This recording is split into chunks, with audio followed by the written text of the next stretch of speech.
Well, I'm glad you're here. You know, I always start out by asking questions, and the first question I ask is, how many of you have tried to lose weight before and get healthy? How many of you have found that weight that you lost before and put it back on? How many of you are here for the first time? How many of you still wouldn't raise your hand no matter what I asked? I use that joke every time and it works. I mean, I'm going to continue. All right, so Rich Gay, I'm going to hopefully spend the next couple minutes and make you laugh a little bit, maybe joke a few or two, and hopefully share some of my insight, what I learned during my journey, so you can take another or two away and apply to your journey. Because you know, Pastor Steve and myself, we both wrote books. I never set out to write a book. I'm sure Pastor Steve didn't either. And I tell everyone I talk to, I said, you're the next book. You know, everyone of you are the next book. Everyone has their story and how they do. So, next slide, please. So let me start out with telling a little bit of background about myself. Next. That's me with a full head of hair, a little more blonder when I was in kindergarten. I like those shirts. I like those shirts back then.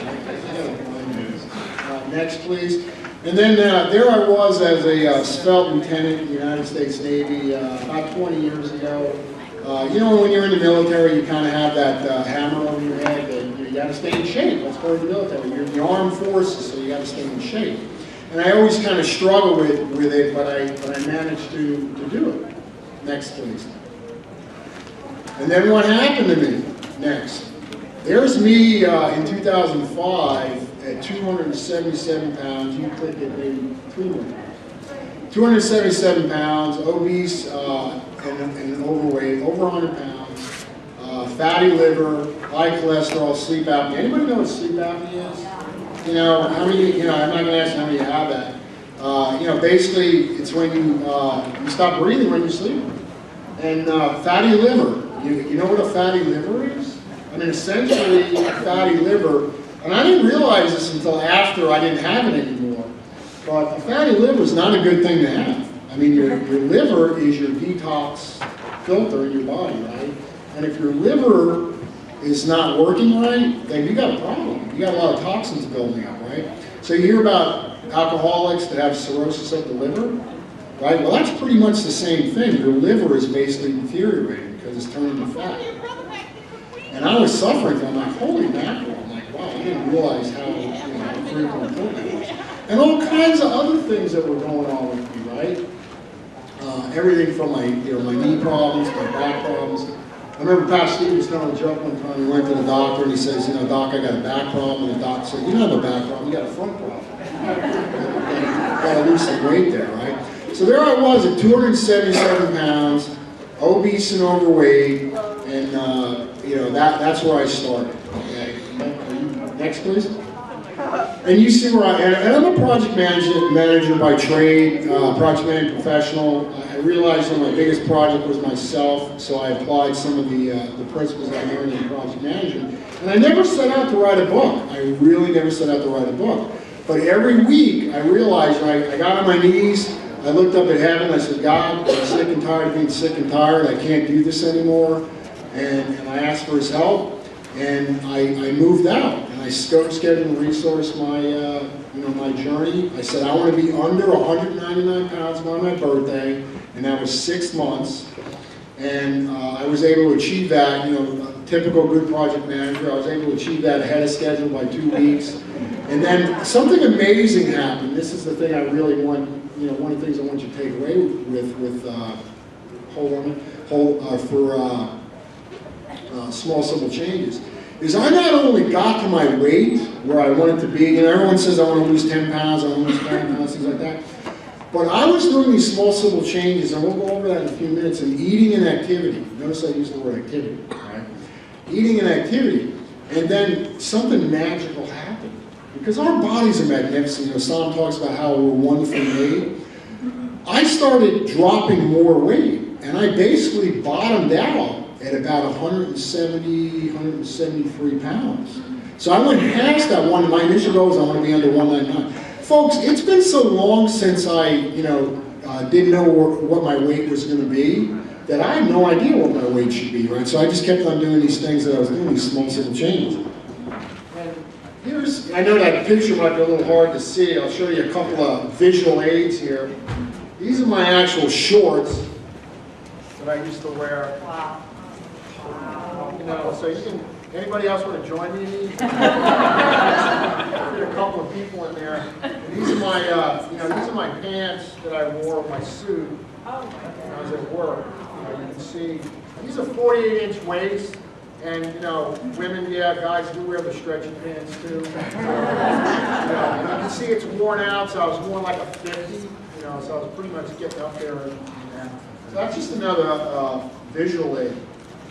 So, anyway, I started doing these small simple changes. I realized, you know, I didn't put it on overnight. Here's the key, right? You didn't put it on overnight, you're not going to take it off overnight. I tried the rubber bands, I call them the expensive rubber bands, the pills, the potions, you know, all those goofy things. You know, how many of you tried the thing where you put it around your abs, you eat your chips and ice cream at night, and then you wake up in the morning and you got a six-pack, right? Yeah, it doesn't work like that. So what happened during my journey, you know, you look at me now and it's been about, what, 7, 8 years now.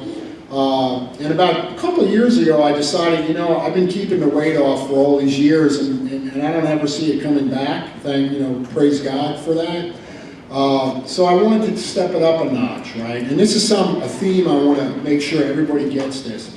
Every one of you should be a student of fitness and nutrition.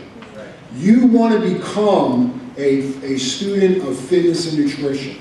If anything is more important, see, hundreds of years ago, you know, biblical times, we didn't have to worry about that because we did stuff physically, we ate right. But today there's so much noise out there, right? Satan rarely attacks from the front. It's always from the side and the rear, the military advantage, right? And it seeps into our lives. So you have to be very vigilant of what's going into your body and you know, you keep yourself moving. So what did I do? I stepped it up a little bit, and I went to a friend of mine who was a trainer, and I said, hey, you know, I'm very interested in, you know, in bodybuilding, and I went and pursued that for a little bit, learned a lot about nutrition. This is natural bodybuilding. We actually have to take a drug test before you compete, and I learned a lot about that, you know, drug-free. I learned a lot about nutrition. I got several certifications subsequent to that. And one more click, please. And I walked away with, you know, with a little piece of iron. It's called a, you know, trophy. I was 4th place. I was over 50. I was in the over 50 crowd.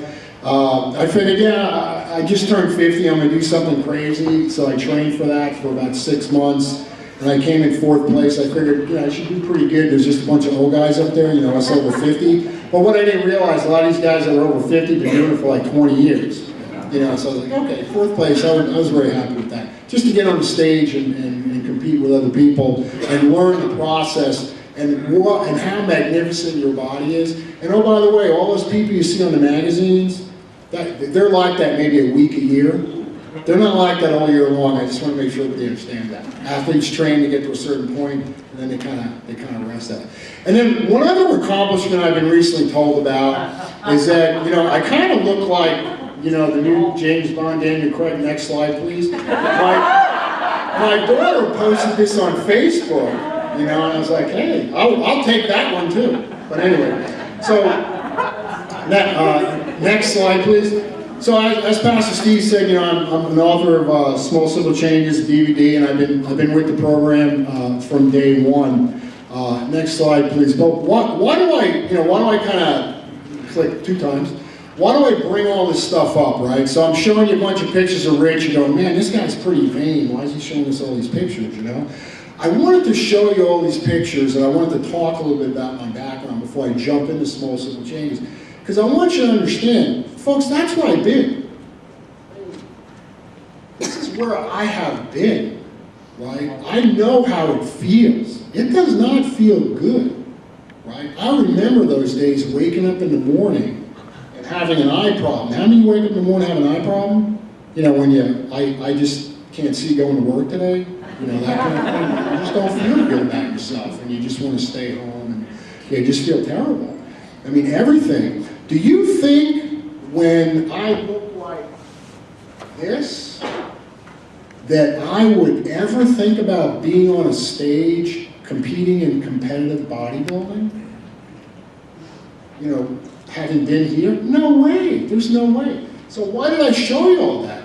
Do you think that I would have, been mistaken for Daniel Craig as, I was at the James Bond ball during New Year's. A lot of people came up to me and asked to take my picture. I said, man, you must be really drunk. You think I look like Daniel Craig? But anyway, why do I tell you all this stuff? I tell you because I know where your thought process is, right? You're thinking, that'll never happen to me.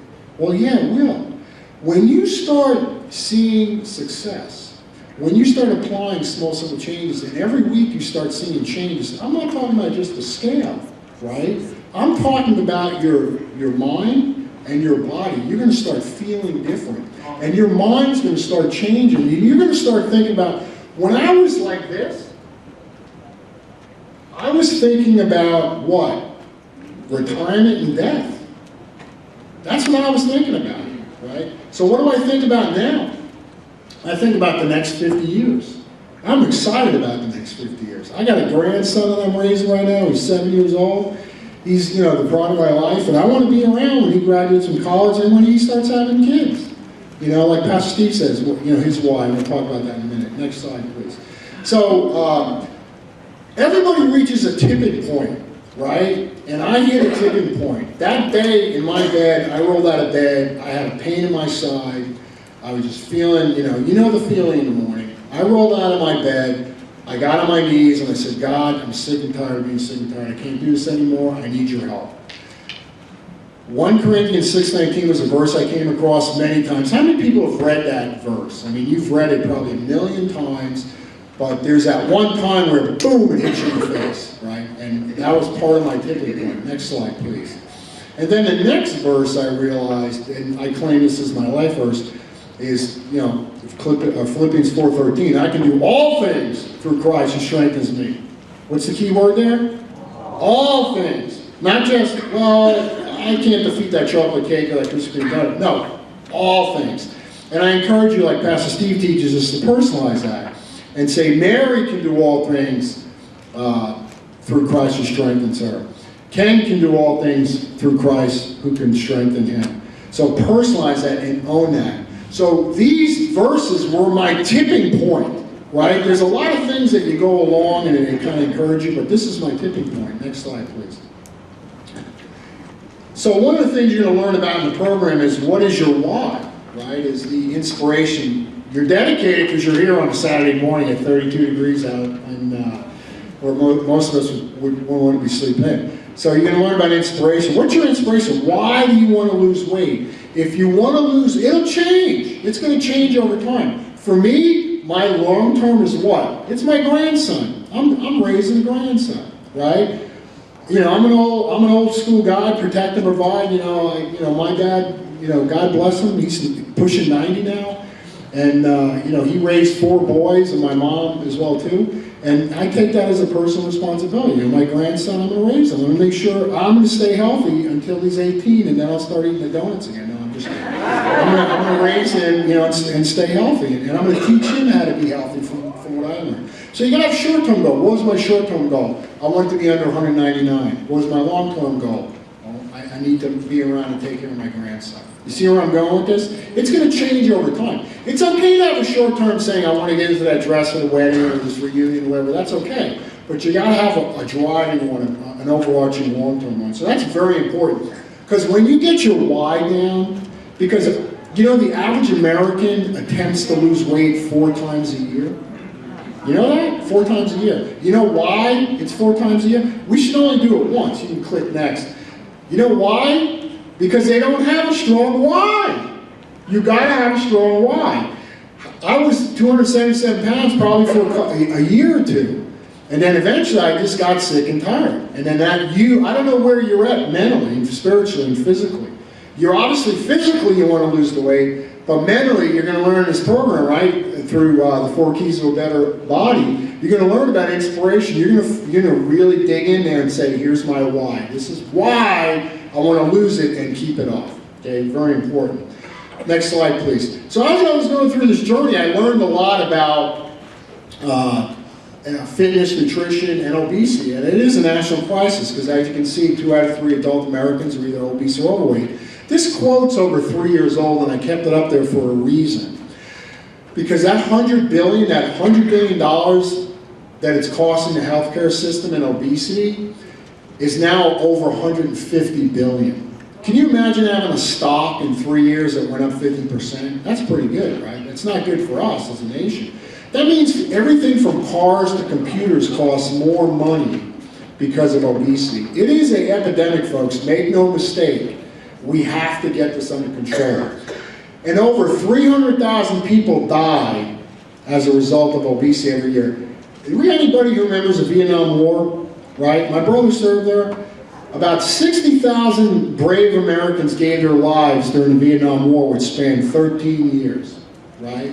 In 1 year, 5 times that amount of people die because of obesity. That's not good. And you know, we hear a big number like that, and it's a statistic, and it's like, oh, it's a big number. Next slide, please.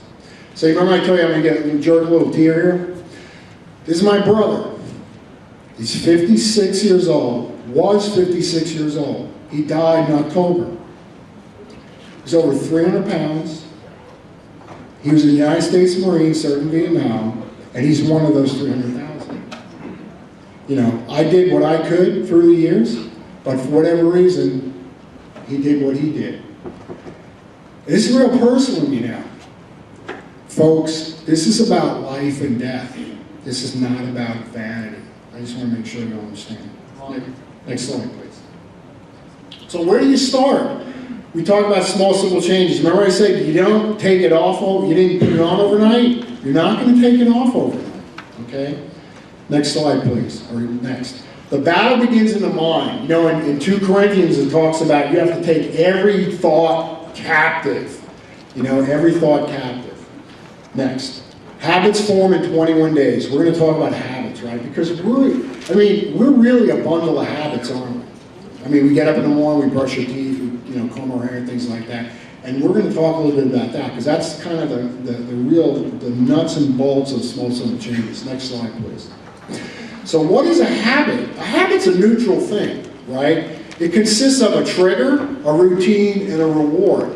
You're walking through an office, you see a candy dish, trigger, the routine is you pick it up mindlessly, and the reward is it tastes good, you eat it, right? How many have done that? I know I have, right?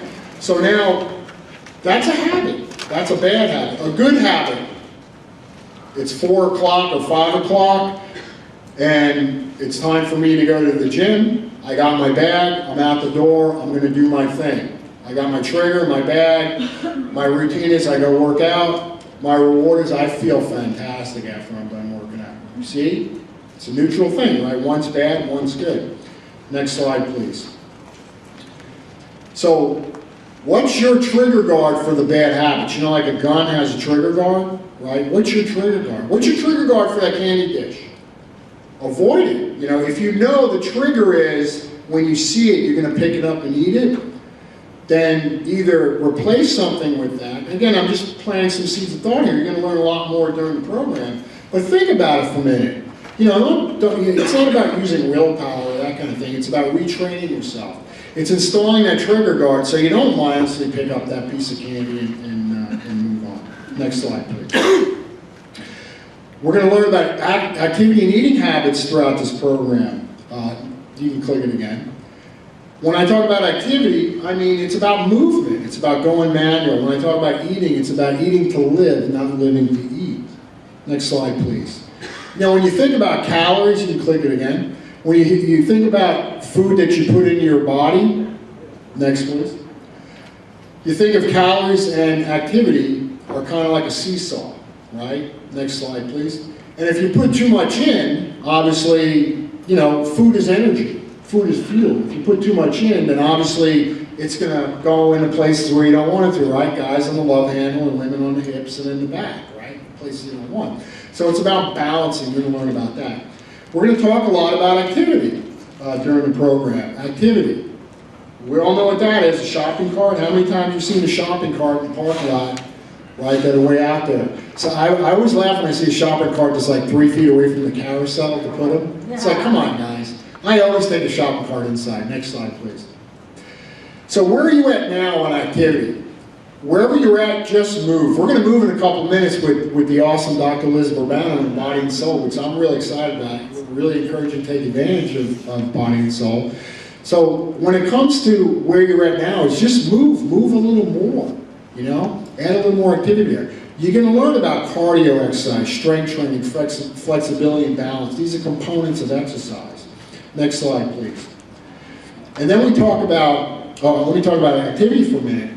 Is Gail here this morning, Gail Maines? Gail was formerly overweight and suffering from metabolic syndrome. And she started out with walking 5 minutes a day. 5 minutes, folks. Now she does 5Ks, and she no longer has metabolic syndrome. This is amazing stuff. When you make those small, simple changes, you can have a huge impact on your health. Next slide, please. So let's talk about eating for a minute. We all know the size of our stomach, right? Don't say it's this big, Rich.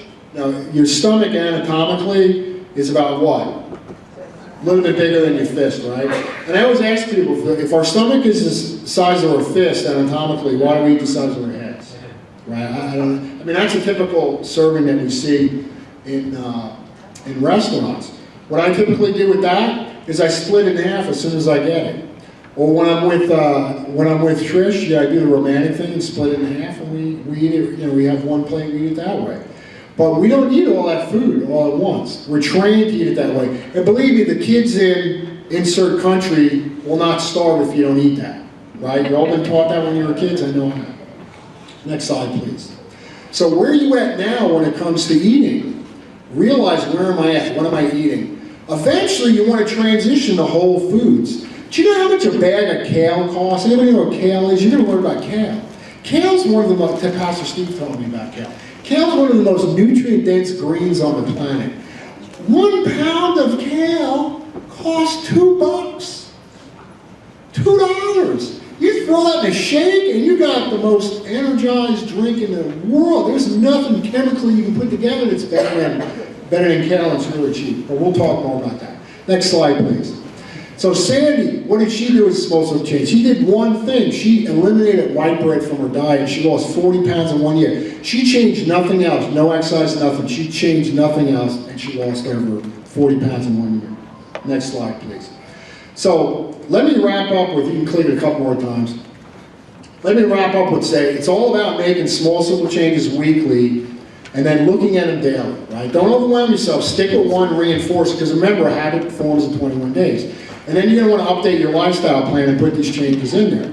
You want to become a student of fitness, you, and nutrition. And remember the acronym FUN. Fitness, you, and nutrition. You want to become a student of fun, right?